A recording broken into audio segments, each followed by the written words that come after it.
Hello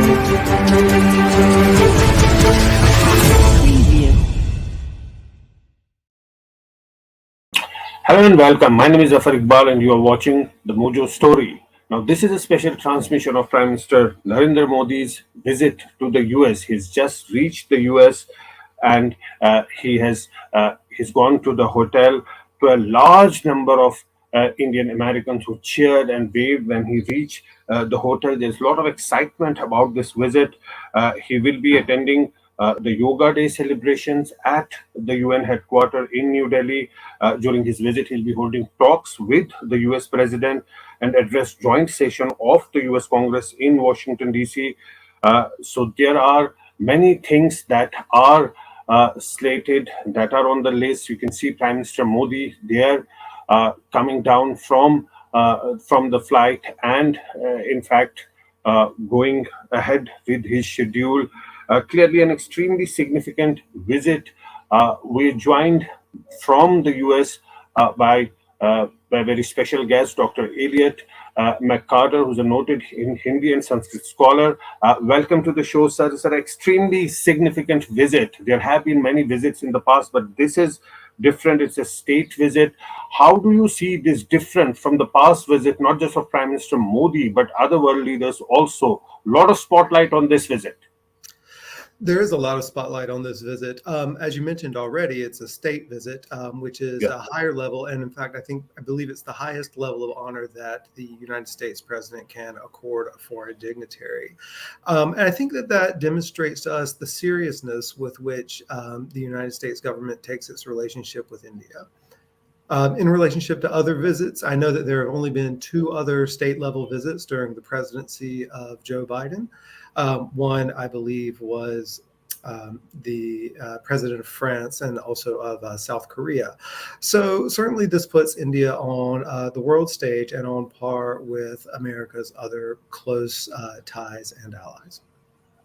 Yes, and there is this inherent messaging in that visit. But of course, we know that there will be many deals which are going to be inked, particularly defense deals, and both the countries have expectations. What, according to you, are the various expectations that US would be having from India, given the fact that India and US have had a long history of relationship that has been steadily growing over the last few decades?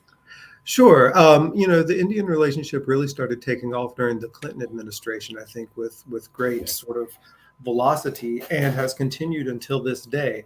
I, of course, am simply a scholar in a university and not necessarily qualified to speak on the broader issues of what Americans expect. But what I do think is that it is always a good thing to deepen and strengthen ties. From my position as a language professor, I think that it's important for us to engage in a greater level of communication in a way that is both respectful to both nations and helps benefit both nations. So I understand that there are policy issues at stake and there are deals at stake. I know that there's going to be a lot of talk about technology. I know there's going to be a lot of talk about industry.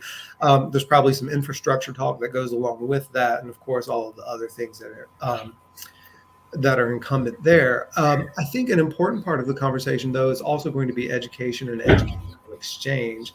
My understanding is that I do know that the second largest population of foreign students in American universities do come from India.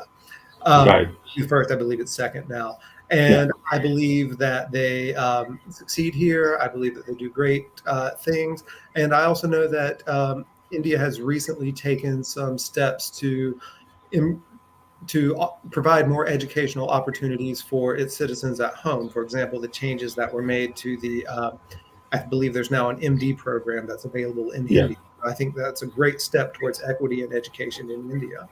And so I think these types of ties will just continue to strengthen those partnerships and strengthen opportunities and benefit as many people as we possibly can, would be my opinion. Absolutely. You touched upon those issues of exchange programs and particularly education sector. In fact, there's a video also that was tweeted by the India in US is welcome Modi. You're welcome Modi. If you can play that up.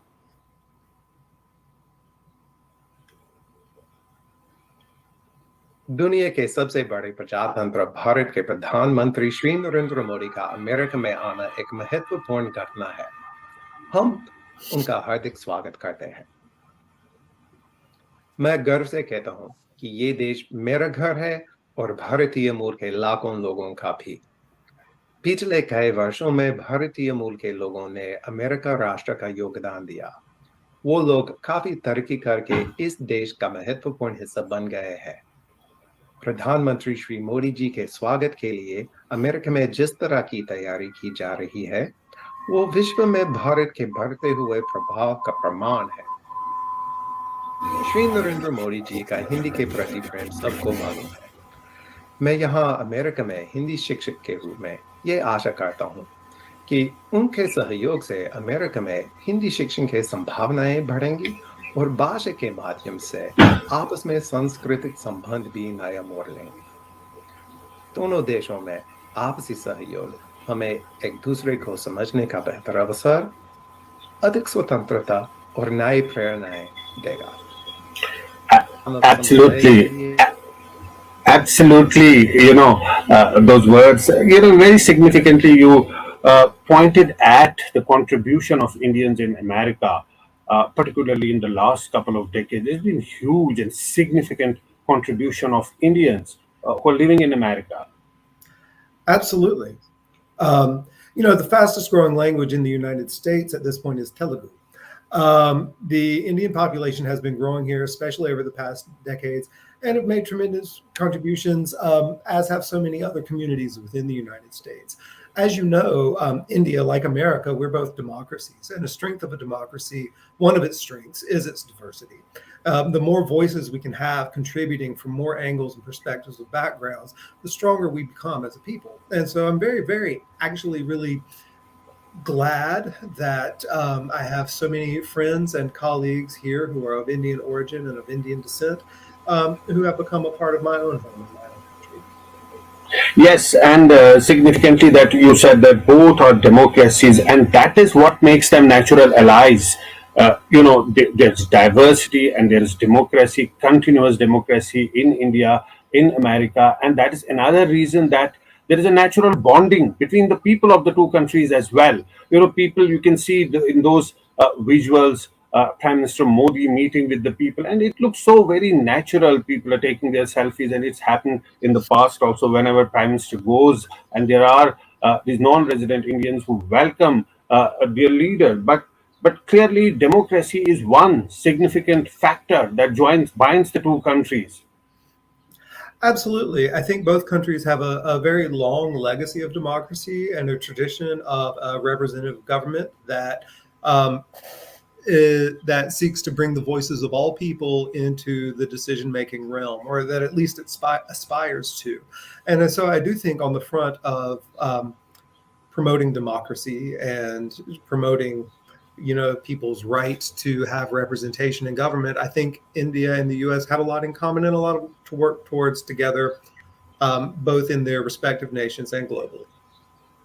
Yes, obviously, and from a people-to-people point of view, it's a great moment. There's a lot of excitement. In fact, I was watching some report that people from India, Indians in America, have been traveling long distances to just catch a glimpse of Prime Minister Modi there, and that's the example of the excitement that people have there, and about that White House dinner that everybody wants to have a seat there, and that is another example that how much excited the Indians are there. But coming to other issues, there is this issue of China when we talk of two democracies, India and the US. Of course, there's one issue that China has been creating problems for India at the borders, and also US has issues with China. So, do you think some convergence there as well when it comes to the question of China?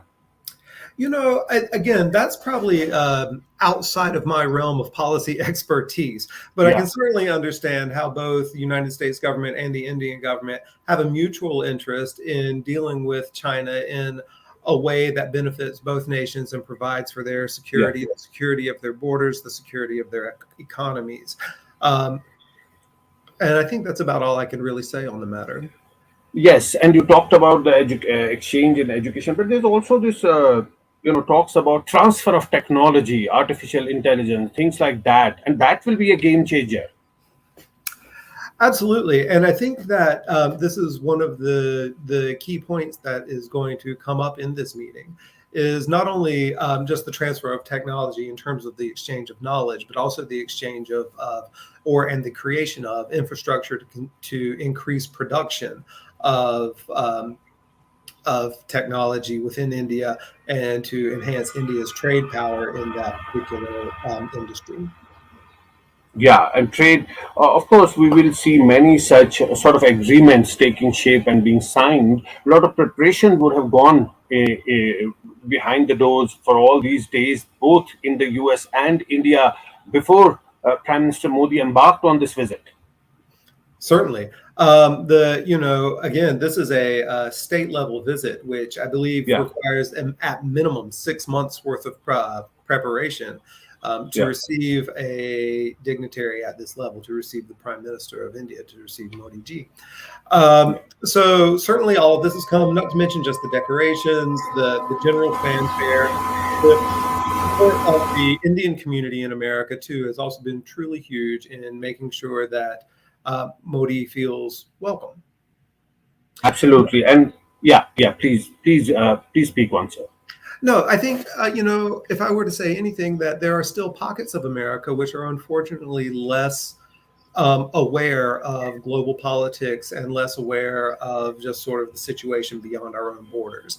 And so I really am grateful for occasions such as this and have hopes that these types of things will bring a greater awareness to Americans about India, about all of the progress that's there, all of the potential that's there, all of the people that are there who help make up this great work of ours. Absolutely. And we're talking about the yoga day, and lots of people we believe will be going there, and that will also present the soft power of India internationally. Prime Minister Modi has been stressing on yoga for all these years, and now he'll be there and with a lot of people actually doing yoga. So that's also shows India to the US and to the world the strength of India, the power of India. I think that it is one of the things that's most readily recognizable as a contribution of India to, global knowledge and global well-being. I think a lot of people enjoy it, both in the physical level. I think people tie to it various spiritual levels as well, and attach their mental health to it. In addition to, so I think that people see yoga often as something that's really at the top tier of sort of human physical action. It's interesting because when I did record a welcome message to the Prime Minister, Yeah, I had yeah. initially wanted to do it. I was traveling from Chicago through Midway Airport, and Chicago Midway Airport is not as big as O'Hare, but it was much more Yeah, convenient. And they have a yoga room there for travelers right. who want Yeah, to refresh, feel better after their flight. And I thought, Modi is definitely a big fan of yoga, and it would be so nice if I could record my message from there, but I didn't want to disturb the people who were inside who were practicing. yeah, right. And you avoided to disturb them, but you would have if there was a chance you would have done that. I would have. So, Yeah, yeah. yeah, yeah. That's very interesting. But there is the general appreciation of what India has achieved over the years, particularly in the last few years. If we talk about the digital payments, India has emerged as a world leader, and people across the globe are really taking notice of that. Yeah, I think that's right. And not just digital payments, but also digital identity verification. I know there's the new Aadhaar program out, which Yeah. appears to my eye to have been successful so far. Mhm. So I think India is an interesting place in that it presents us with a lot of unique opportunities. As you know, it's the world's largest population, and dealing with Yeah. such a large population means that we have to do things efficiently. And we have to do things that are in ways which are sustainable, in ways which can serve so many people and without destroying our environment, without leaving other people behind. So India has really taken I think, this charge seriously and will continue to, I think, develop things and hopefully lead the way in creating a world in which the transfer of currency, identification, and any other digital solutions which help make things more sustainable for our world.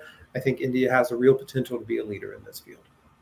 Yes, and I think one of the hallmarks of this Indo-US relationship is the element of trust that's been growing steadily over all these years. There's a lot of trust between the two countries that is very clearly visible now. I think that there's a fair amount of trust, but I still think that there's also a fair amount of ignorance. I think that that's why this is an important visit. I think to deepen these ties, and the more that we can communicate, and the more that we can come to understand one another, the more we can continue to show each other mutual respect, the greater trust grows. Trust is not natural. Trust is something that develops. And so I think it comes, and I think it comes through time. And I think that this level of state visit shows that it has grown significantly, and shows that Biden, I believe, is counting on Modi to be a reliable partner for the places where India and the United States have mutual aims. How do you see the relationship going here on? This will be an important factor in that evolution of the relationship between the two countries. There was some hindrance initially, but that seems to be going now. Now there are no hindrances with the way that these deals are happening, the exchange of technology, hardware, military hardware, and all that. It seemed to be happening at a rapid pace. Yeah, it is interesting because it has suddenly just sprung up. I think even just a few years ago, there weren't deals like this happening, at least not at this level and not this level of exchange. So I'm really curious as to why that might be and where it would take us. This is something I don't personally know, but I think it signifies an opportunity to, as you said, develop continued trust, to make sure that these deals are implemented and be and carried out in good faith. I think it's an opportunity for the United States to show India how strong of a support it can be. And I think it's an opportunity for India to do the same for the U.S. And lastly, if what would be the expectations of India from this visit? We know that US attached so much importance to Prime Minister Modi's visit and to India, but from the Indian point of view, what would India be expecting from this visit? That is an excellent question, and one which I'm not sure. I mean, as you mentioned, there are a lot of exchanges going on in terms of technology, in terms of, you mentioned the defense industry and the manufacturing, I think, of like light motors and the things of this nature. I expect that that'll probably come with a certain amount of investment from foreign partners. I don't think America would probably be the sole partner. I'm not entirely sure how the defense industry works, but I imagine their global conglomerates will generate some investment in India. And so I think that India could probably expect a higher level of investment there. I'm also hoping that India can expect a higher level of access, I think, between the United States, between India and the United States in terms of scholarly exchange and intellectual exchange. Of course, we'll have to wait to see what comes out of the talks, but these will be my hopes. And to come to the end of our interview, I want to ask you about one thing, that the Russia-Ukraine war that's still going on. India has not completely sided with the US point of view, because India has a independent foreign policy. Do you think that also that can become a stumbling block as far as the continuity of the relationships and the momentum of the relationship is concerned? Ultimately, we have to leave it to the politicians to figure this out for themselves. But I don't think so. Honestly, I think that when two people enter a partnership, they don't agree on everything in order to work toward a mutual goal together. So as long as they can agree on some things, they can work towards those things together.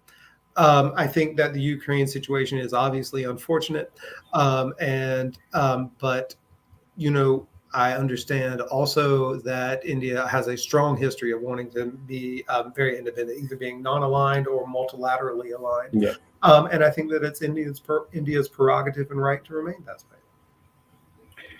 Yes, indeed. But thanks so much for coming on our channel and speaking to us. I hope you'll get this opportunity at a bigger airport to perform that yoga and make a new video and put it out so that we can retweet it and play it up on our channel. But thanks so much for joining us, Dr. Elliot McCarter. It was a pleasure speaking to you. We'll continue to keep our focus on this important developing story as Prime Minister Modi continues with his US visit. Thanks for watching. Thank you for We having me. started Mojo right here in this basement. Just 4 people, 4. And now we're about to hit our first 1 million subscribers. So this is to say thank you to all of you for your support, for your respect, and for your encouragement. We've always gone to where the story is. During the pandemic, when television's big anchors were hunkered down in their studios or at their homes, we hit the road. We traveled from Delhi to Kerala, covering 30,000 kilometers in a small car, reporting from inside ICUs and inside slum tenements. Whether it's flash floods or war zones, we've always put our boots on the ground. In fact, we're just back from Punjab, tailing the Khalistani fugitive Amritpal Singh. And through all of this, we have always put you, the people, first. In an age of partisan polarized media where most journalists are either chamcha ya morcha, we believe the story is sacred and the truth of the story is what matters. And now as we get ready for the next step, we need your help. Become a Mojo member and get first access to all our big interviews. Get a chance to ask our newsmakers questions. Get a chance to write and report for us for both our website and our channels. And also, interact with me and my colleagues directly through AMA sessions. Literally, ask me anything. Click on the join now right next to the subscribe button, and yes, also subscribe if you haven't yet, and become a Mojo member for just 159 rupees a month. Hope to see lots of you in our community. It's great to see you here. Thank you for watching our work. If you haven't subscribed yet, don't forget to click the bell icon and subscribe to Mojo Story and support independent, robust journalism.